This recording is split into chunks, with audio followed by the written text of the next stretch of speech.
Smart food storage for seniors who live alone. Hello, my dear students. Let's be honest, most diet advice out there assumes you're part of a family of four with a double door fridge and someone who enjoys chopping vegetables all day. But what if it's just you? Living alone means you have to outsmart your food before it turns into science experiments in your fridge. And that's where smart storage comes in.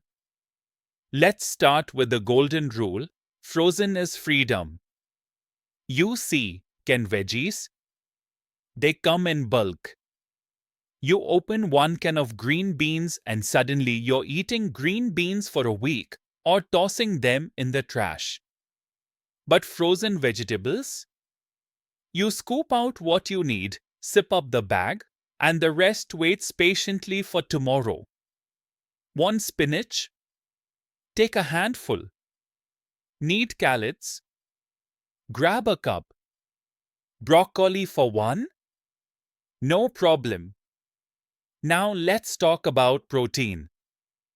Buy chicken breasts or salmon in bulk when they're on sale, slice them, bag them, freeze them individually. Label them. Suddenly, you're not cooking for a family, you're cooking for you, and it feels good. And here's another trick: big batch, small portions. Make a pot of soup or stew, divide it into containers, and freeze it. You just created your own healthy TV dinners without the sodium and sadness.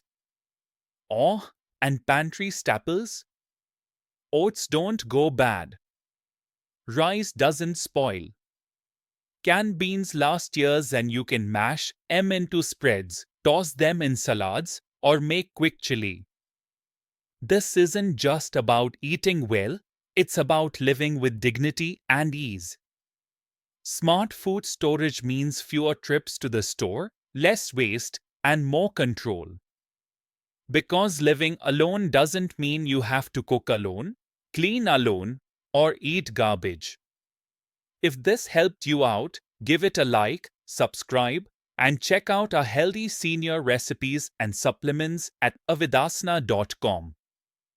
And remember, your freezer is not a graveyard for forgotten food, it's your secret weapon for staying well-fed and independent. Namaste, my dear students.